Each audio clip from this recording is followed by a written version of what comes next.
Inès Sophie, vous êtes diplômée de l'École polytechnique et chercheuse en physique quantique au CNRS. Vos travaux offrent des théories pionnières pour comprendre les propriétés de systèmes électroniques de taille extrêmement petite, on parle de nanométrique, décrits par la physique quantique. Et vous êtes enseignante invitée à Sciences Po Paris dans le cadre d'Emouna, l'amphi des religions. Vous êtes invitée également à l'École centrale de Casablanca en tant que co-responsable du cycle de conférences La place des sciences en partenariat avec l'Institut français de Casablanca. Et vos travaux sont internationalement reconnus. Vos interventions sont nombreuses dans les rencontres scientifiques, mais aussi les médias et les tribunes associatives, comme aujourd'hui chez nous à Conscience Sophie. Nous vous remercions infiniment pour votre présence généreuse. Vous êtes une personne engagée, vous avez une passion pour la philosophie, l'histoire des sciences, ainsi que la valorisation du rôle des femmes et le dialogue des cultures avec toujours une dimension spirituelle, ce qui fait que nous vous apprécions particulièrement. Vous avez contribué à 2 ouvrages collectifs, Sciences et religion en islam, paru chez El Bouraq 2012, sous la direction de Bruno Guiderdoni, et un autre ouvrage, donc Perspective islamique sur la science moderne, édité à l'ICESCO en 2013. Alors aujourd'hui, la question que nous vous posons, c'est qu'est-ce que le réel? Et nous vous sommes tout oui. Je vous laisse la parole et je vous remercie encore et je souhaite à tous une excellente conférence. Merci beaucoup, Nafissa. Merci à toute l'équipe de Conscience Sophie de cette invitation. C'est toujours un plaisir d'intervenir. Donc, c'est un thème sur lequel nous avons déjà animé une journée entière à Paris, un dimanche en direct, en 3 dimensions, avec un peu le même intitulé, mais avec beaucoup plus de temps pour aborder plusieurs questions. Donc, aujourd'hui, je vais essayer de restreindre un petit peu l'exposé pour essayer de laisser la place, bien sûr, au débat, aux questions. Et mon but n'est absolument pas de vous dire ce que le réel, mais de vous montrer que la physique moderne nous dit plutôt ce qui n'est pas. En fait, c'est vraiment la conclusion, je dirais, importante. Alors, la question de qu'est-ce que le réel, c'est une question très ancienne, évidemment. Elle a été abordée sous différents angles. Je dirais qu'il y a je vais essayer juste de mettre, pardon, je n'ai pas encore mis le mode diapo parce que j'ai beaucoup de fenêtres. 2 secondes. Je vais essayer de... Alors, voilà, je vais y arriver parce que j'ai beaucoup de... J'aurais dû laisser mon grand écran. Il faut que je me débarrasse de certaines...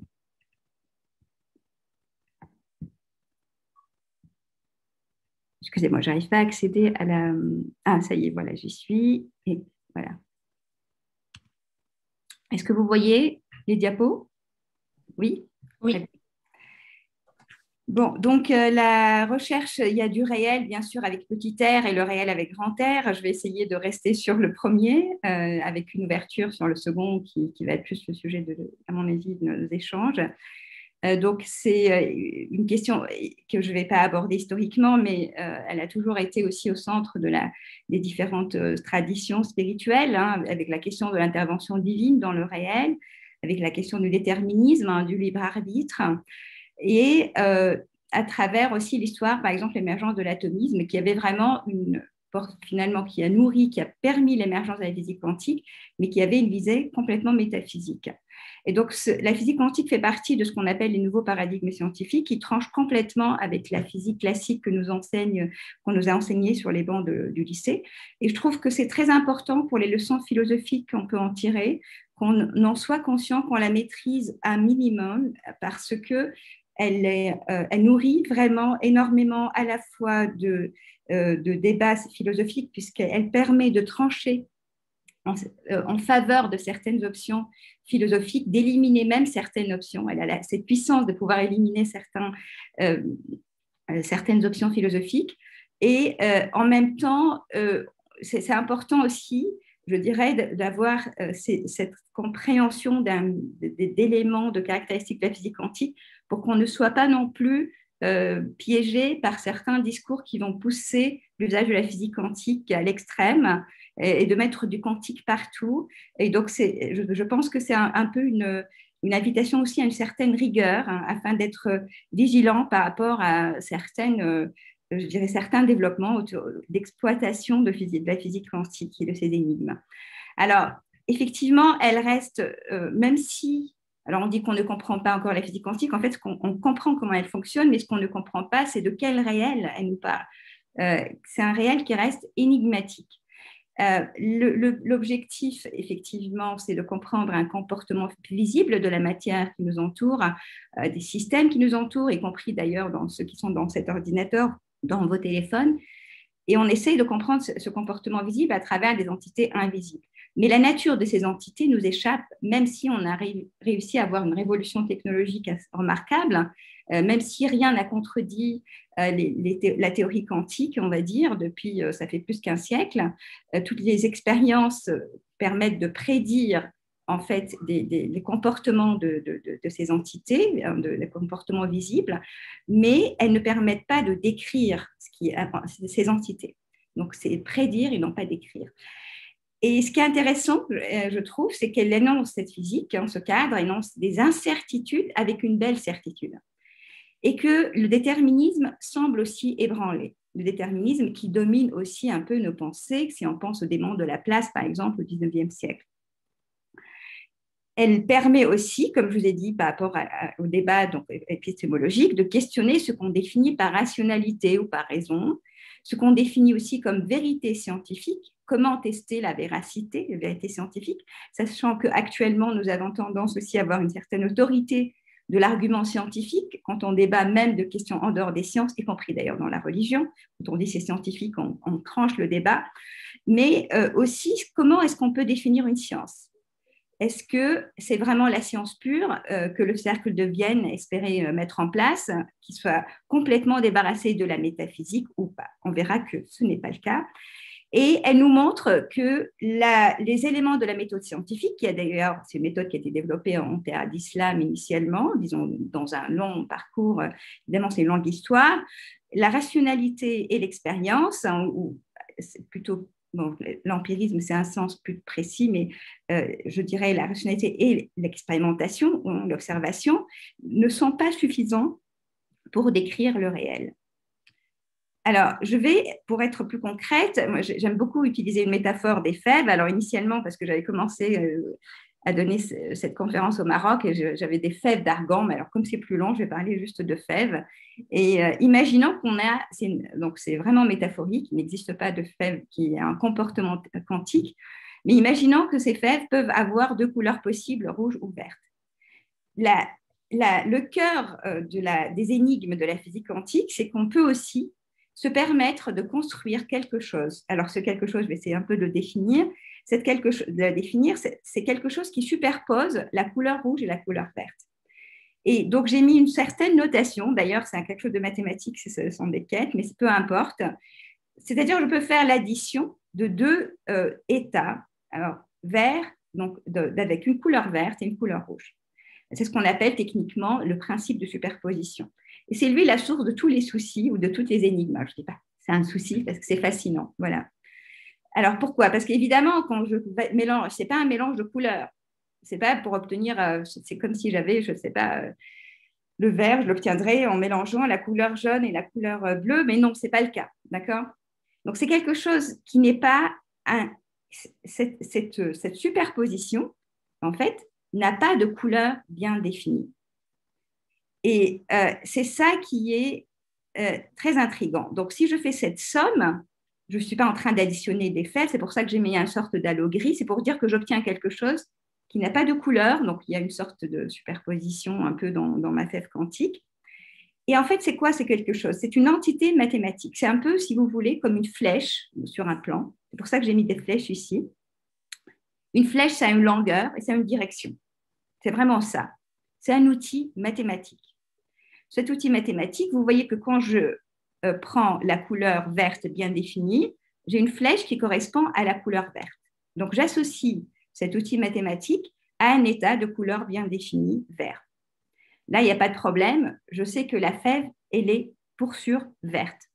Maintenant, je peux associer aussi une flèche à la couleur rouge. Et quand j'additionne les deux, vous voyez, je fais un peu la somme de… En fait, ce sont des vecteurs, pour ceux qui ont des notions mathématiques. Je mets la somme des deux, et ben, j'obtiens quelque chose qui n'a pas de couleur ni verte ni rouge. Et ce n'est pas un état. En fait, le mot état est trompeur. Donc, j'essaie de vulgariser sans vous induire en erreur. Ce ne décrit pas un état. Cette fève n'a simplement pas de propriété bien définie. Les choses n'ont pas de propriété d'une façon générale. Et c'est un peu comme, alors on aime bien l'exemple du chat parce que ça remonte à un certain chat de Schrödinger. Donc, c'est comme si, à la place de la couleur, si j'avais un état mort ou vivant, à la place de vert ou rouge, c'est comme si je pouvais construire un état de mon chat, donc une flèche, d'accord, c'est un outil mathématique qui serait la somme du vecteur correspondant à un chat mort et le vecteur correspondant à un chat vivant. Et vous voyez que cette entité-là, cette flèche, ne correspond à rien, ni mort, ni vivant. D'accord ? On ne peut pas dire que le chat est quelque chose. On ne peut pas donner de qualificatif. Alors, maintenant, nous, on a envie quand même, avec nos moyens d'investigation, d'observation, on a envie quand même de questionner, d'essayer d'aller voir quelle est la couleur de cette fève quantique. À ce moment-là, ce qui est incroyable, c'est que quand on veut observer, donc imaginons, alors là c'est pareil, c'est une métaphore, parce qu'on ne fait pas des mesures avec un appareil photo, imaginons qu'on ait notre fève quantique, qui est dans cet état de superposition, on va dire, cette flèche, on va essayer de quand même lui imposer, de nous révéler sa couleur. On va s'entêter, on va se dire, on veut quand même, nous on ne sait pas, on a envie de déterminer ta propriété, parce que c'est ce qu'attend aussi la physique, on veut déterminer la propriété des choses, on est très habitué à ça. Et là, effectivement, ça marche, elle est obligée de choisir une couleur. Mais ça ne marche pas complètement. C'est-à-dire que là, quand on a ces mélanges, on va dire cette somme, avec le même poids de la flèche verte et de la flèche rouge, on a une probabilité d'observer rouge, qui est 1,5, et une probabilité d'observer vert, 1,5. Mais, donc on a deux résultats possibles, rouge ou vert, qui sont complètement aléatoires. Donc ça, c'est un résultat, à ce niveau-là, qui est complètement imprévisible. On a là un vrai hasard dont on ne connaît absolument pas l'analogue dans d'autres domaines. C'est absolument pas le même hasard que quand on jette un dé et qu'on ne sait pas quel est le résultat, parce que là, ce hasard est dû à notre ignorance, parce qu'on ne peut pas déterminer d'une façon précise la trajectoire du dé et savoir sur quelle face il va tomber. Là, on n'a absolument pas la possibilité de déterminer quelle est la couleur que va choisir la fève. Elle est déterminée, cette couleur, juste au moment de la mesure, de l'observation, quand on prend la photo. Alors, maintenant, vous allez me dire, et alors, autre point, donc je vais y revenir après sur ce hasard, cette mesure, c'est une action. C'est-à-dire qu'en fait, quand je détermine une couleur rouge ou verte, si je vais aucune mesure après, vous voyez que j'étais entre un état avec une flèche qui était une somme, ce n'est pas un mélange, c'est une somme de rouge et vert.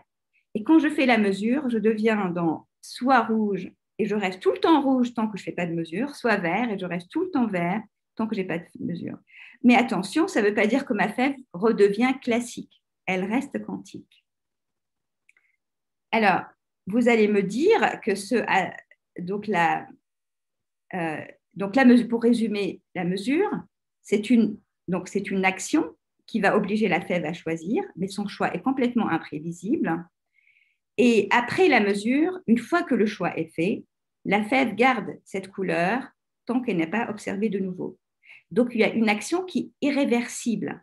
Contrairement, alors que la flèche, avant la mesure, elle est décrite par une équation déterministe. Donc, quelque chose de réversible. Les équations en général en physique sont réversibles. Là, on a une action qui est irréversible.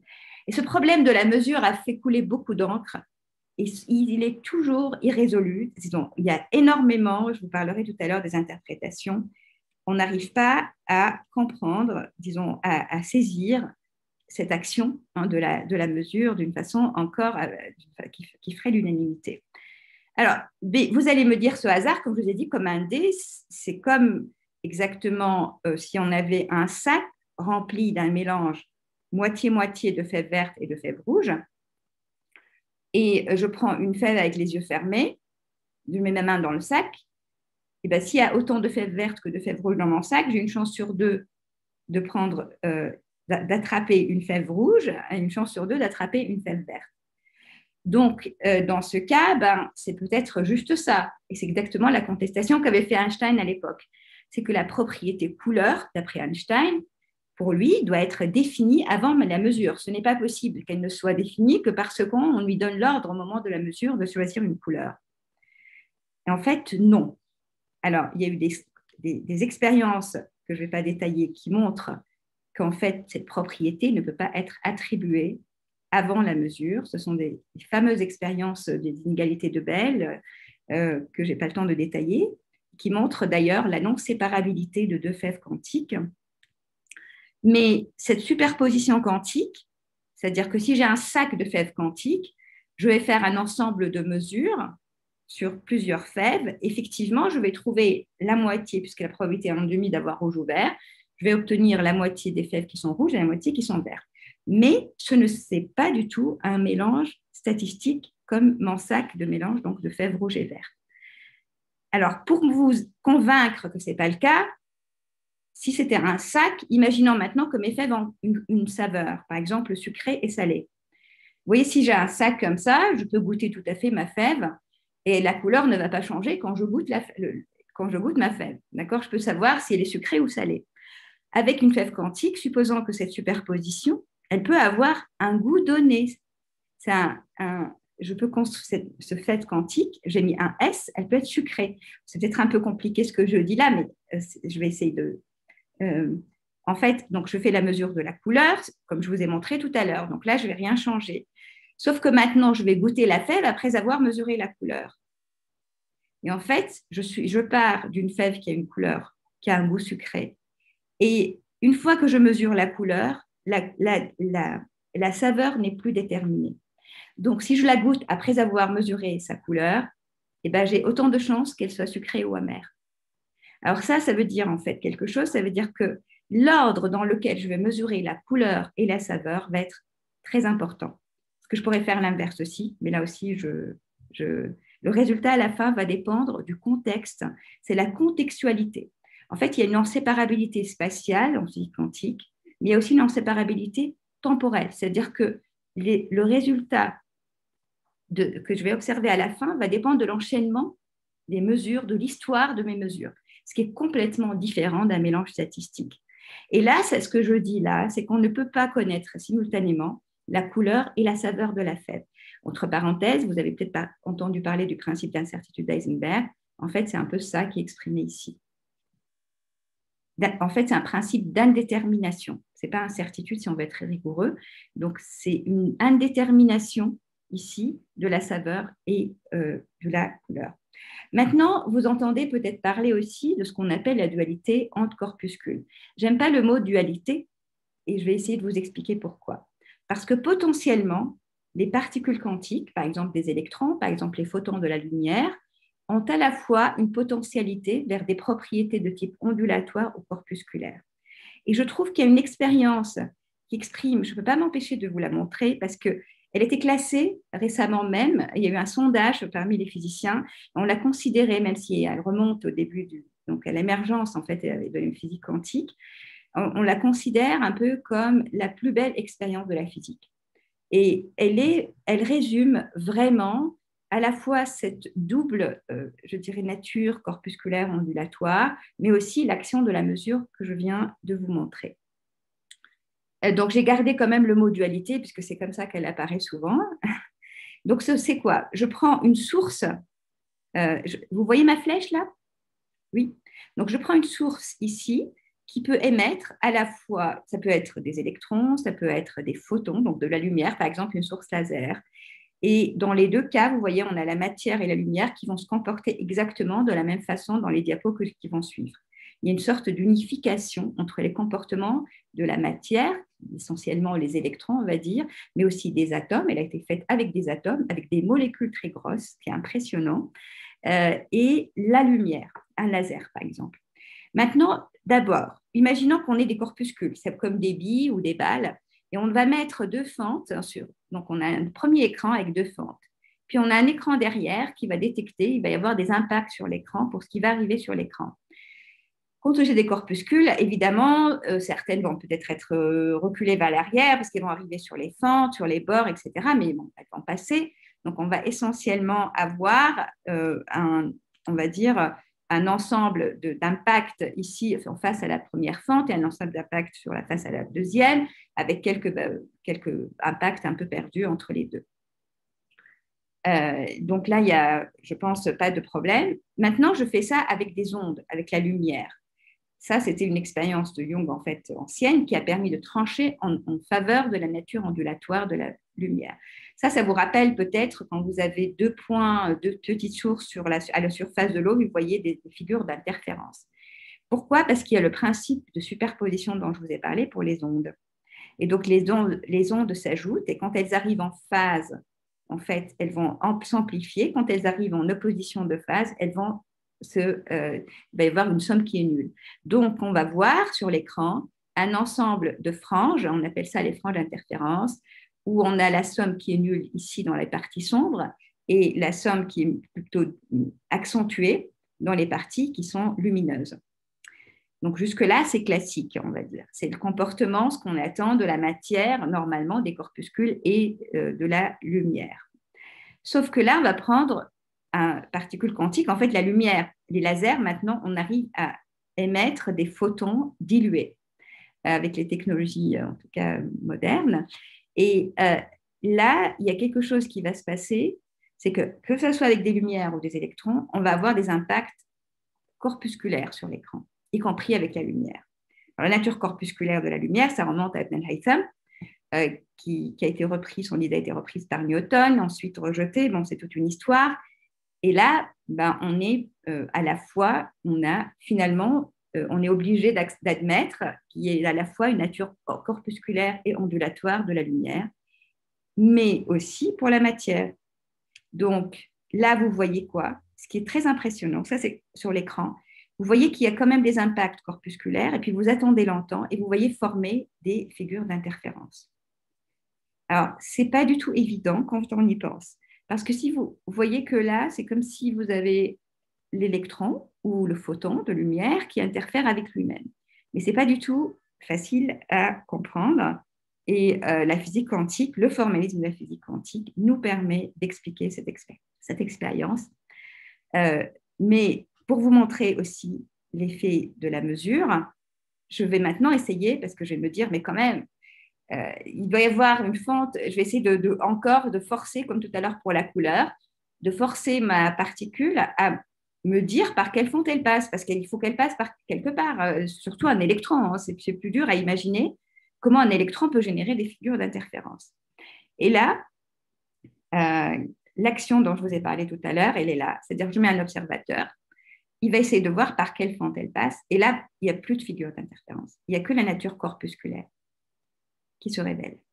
Ça veut dire que quand je questionne, quand je pose la question à ma particule par où tu passes, elle est obligée de choisir une seule fente. Et dans ce cas, elle revient à au premier scénario, c'est-à-dire que c'est que la nature corpusculaire. Elle ne peut pas passer par les deux à la fois, donc on ne peut pas avoir d'interférence. Alors, donc là, on n'a que les impacts exactement comme quand on avait la nature corpusculaire. Alors, vous allez me dire, donc en fait, on ne sait pas ce que c'est que la nature vraiment. On ne peut pas imaginer la matière comme un ensemble de billes, tant qu'on n'a pas fait la mesure, comme un ensemble de petites particules de matière. Alors, évidemment, c'est très courant qu'on nous parle d'atomes, d'une structure atomique, qu'on nous dise que l'atome est formé d'un noyau avec des électrons qui orbitent autour. Et en fait, ce ne sont que des représentations purement mathématiques.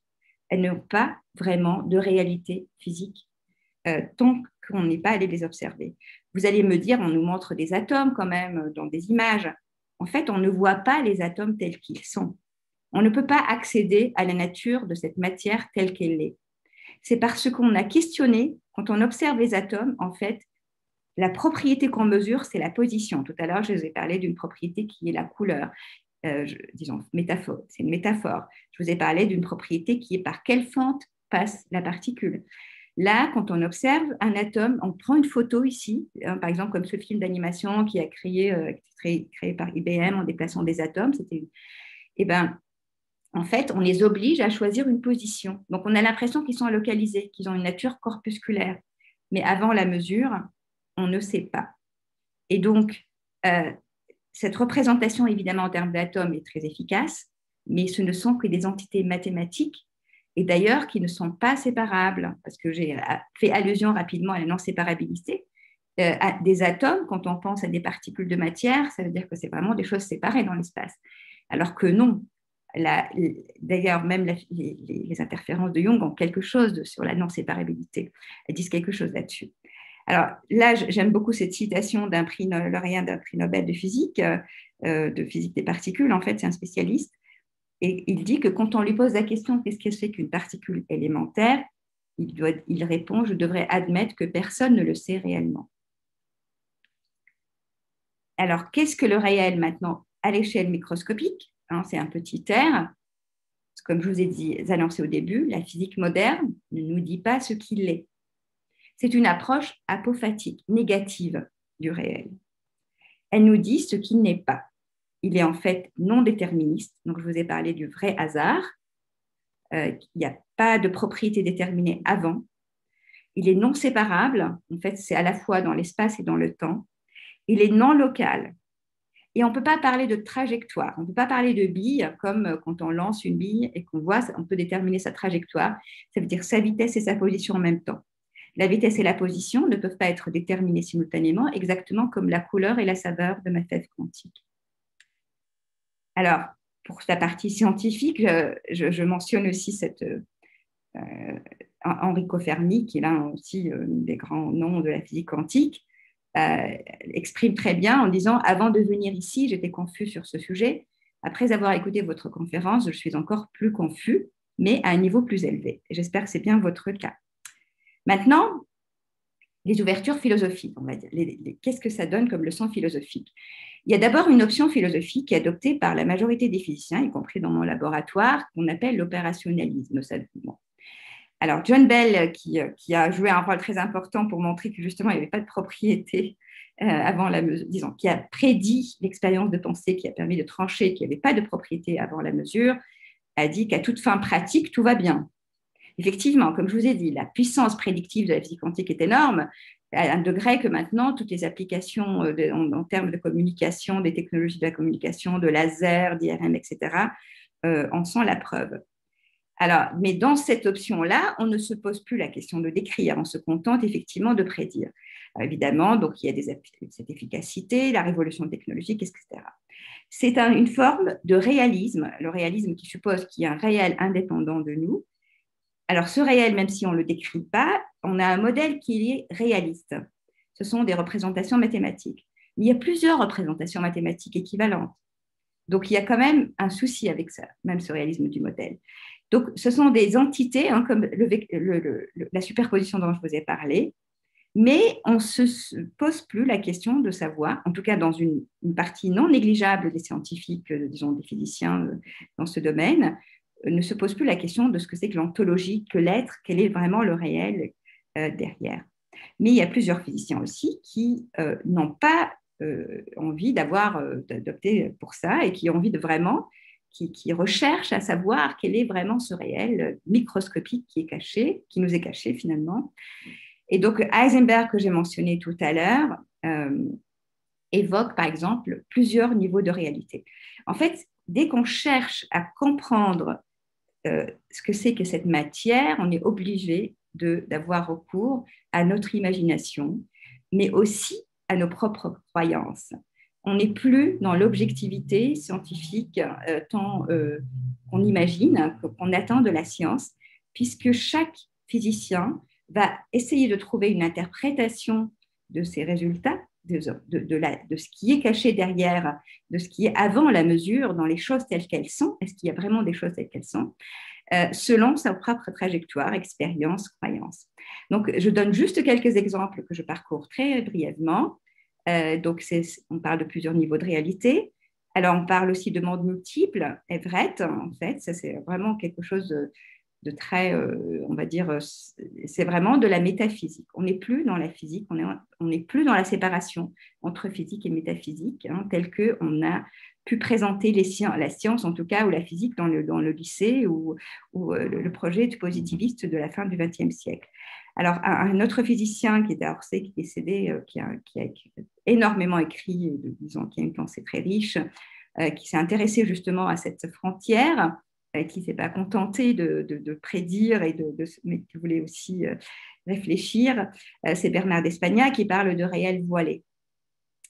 Il y a aussi une famille d'interprétations qu'on peut appeler relationnelles, qui je trouve intéressante. Là, je ne donne pas des noms, mais il y a plusieurs familles de cette interprétation, qui dit qu'en fait, les objets n'existent pas en soi, mais seules les relations existent. Et j'aime beaucoup, évidemment, ce côté systémique, en quelque sorte. Maintenant, je vais citer aussi un autre physicien qui est à Genève, qui a fait des expériences fabuleuses avec des photons en dehors du laboratoire pour la fameuse expérience de non-séparabilité. Et effectivement, parfois, ça peut aussi questionner même notre perception du temps et de l'espace. Et j'aime bien cette citation de Nicolas Gézin. D'ailleurs, je vous conseille un livre sur le vrai hasard, qu'il a écrit sur le vrai hasard. Il est en anglais et en français. Tout se passe comme si se manifestaient dans l'espace-temps mesurable des événements qui procédaient d'un monde qui ne fut pas soumis à cet espace-temps. Tout comme l'on pourrait penser que nos actions sont la transcription spatio-temporelle de décisions échappant à l'espace-temps. C'est un physicien qui écrit ça. Et on a une multitude d'interprétations encore de scénarios qui sont publiés dans des revues scientifiques purement. Je ne peux plus même parler de pur. Qu'est-ce que c'est qu'une science pure? Qu'est-ce que c'est qu'une physique pure? Donc, là, il y a aussi une autre... disons, la physique quantique, en fait, elle nourrit énormément une option philosophique qu'on appelle le constructivisme. Vous voyez que dans le constructivisme, il y a la construction, donc de sciences qui se construisent, qui effectivement dépendent, comme je vous ai dit, qui n'ont pas une objectivité absolue, qui dépendent de nos histoires, de nos croyances. Heisenberg, encore lui, dit la science de la nature ne décrit ni explique simplement la nature. Donc, on n'est plus dans cet objectif de d'écrire, elle est une partie du rapport entre la nature et nous-mêmes. On est aussi un peu dans la relation entre la nature et nous-mêmes qui devient très importante.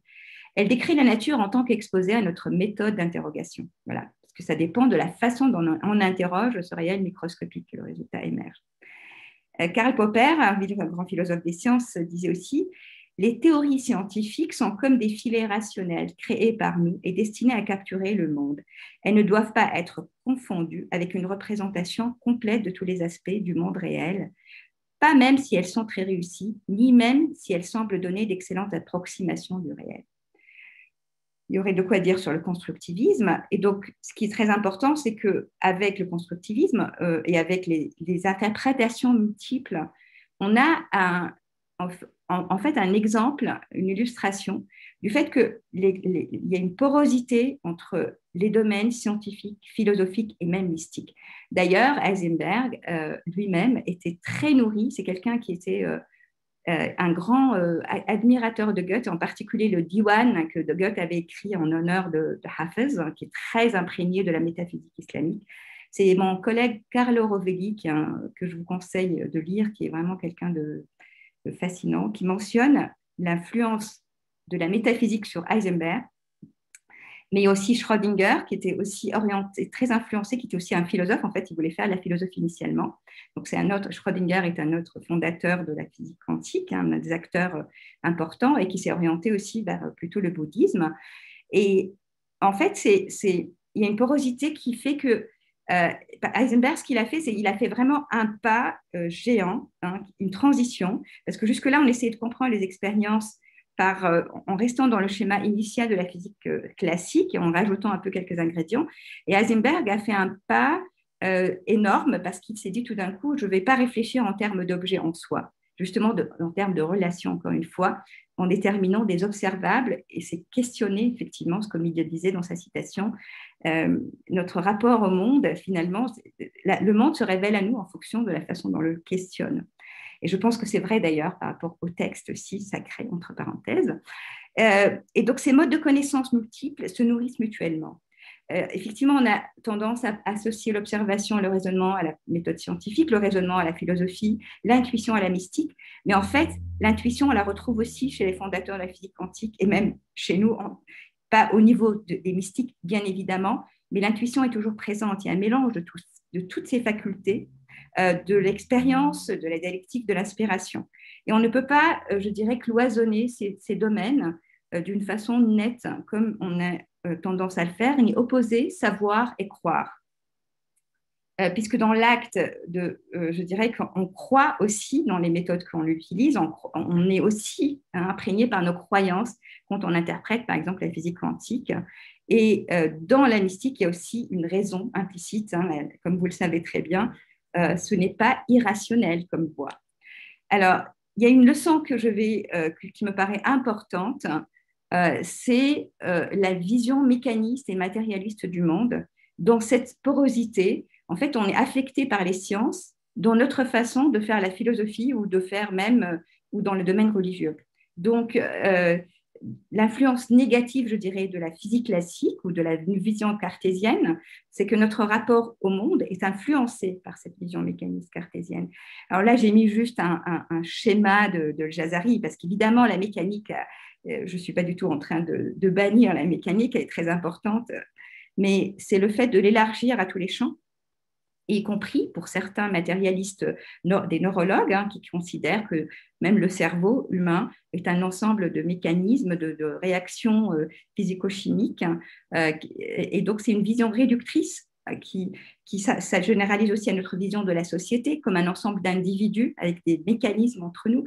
La vision mécanique de la nature, malheureusement, qui aboutit au drame écologique que nous connaissons, qui plus qu'une crise, qu'une catastrophe écologique, qui fait qu'on chosifie à travers ces visions, on chosifie le monde, puisqu'on réduit à des choses ce qui effectivement paraît comme avoir un fonctionnement mécanique, réduit à la matière. Là, la leçon de la physique quantique, c'est qu'on ne sait pas ce que c'est que la matière. Donc, on ne peut pas être matérialiste, je parle de matérialisme au sens encore philosophique, si on ne sait même pas définir ce que c'est que la matière.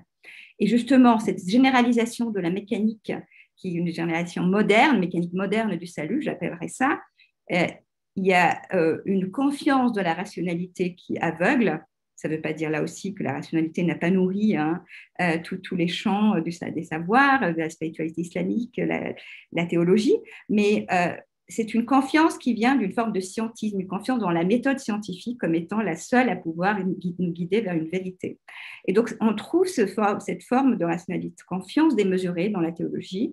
Et on trouve aussi la confiance dans le déterminisme qui nous imprègne. Là aussi, je reviens à ce schéma avec la porosité entre les différents domaines, parce qu'on a tendance à penser que le salut aussi serait déterministe, puisque les actions qu'on fait, les rites, etc., je parle de mécanique de rites, assurent le paradis ou le salut. Il y a aussi un manque de débat épistémologique autour de ce que c'est que le statut d'une vérité, je pense en tout cas dans le monde, on va dire, islamique pour simplifier. Donc, on a tendance à ne pas questionner ce que c'est que les critères de vérité, alors qu'à travers l'histoire de la pensée musulmane, c'était très important. Je veux dire, on voit les débats entre le Razali et les philosophes, les falsafas, et c'était une sorte de... c'est un accompagnement qui me paraît primordial. Et donc, j'aime bien parler aussi, j'évoque aussi lui Aragon, bon, j'avais envie de le mettre ici. L'amour est un état de confusion du réel et du merveilleux. Dans cet état, les contradictions de l'être apparaissent comme réellement essentielles à l'être. Parce que je pense qu'il y a aussi des paradoxes qui sont, par exemple, dans le texte coranique, qui appellent justement qui sont là, à mon avis, qui sont une leçon pour nous, afin de ne pas nous arrêter à ces vérités indiscutables. Et ce qui nous ouvre, qui nous invite en fait à s'ouvrir à la perplexité. C'est un peu mon message essentiel, plutôt qu'être dans les certitudes. En fait, vous avez vu avec la physique quantique, pour revenir un peu là-dessus, qu'on a à la fois les propriétés, par exemple le caractère ondulatoire corpusculaire, qui sont indécidables, qui vont dépendre du contexte, de la façon dont on questionne la matière, mais aussi les interprétations. diverses, elles ne sont absolument pas réfutables. On ne peut pas trancher entre les diverses interprétations. On a des discours sur le réel qui sont tous en accord avec une même expérience. Donc, ce qu'on appelle la sous-détermination des théories par l'expérience. Donc, ce sont des interprétations qui sont indécidables et on ne sait et on ne pense pas qu'on n'aura aucun moyen de trancher. Et Niels Bohr, ça c'est un autre fondateur de la physique quantique, disait que l'inverse d'une vérité profonde est une vérité profonde.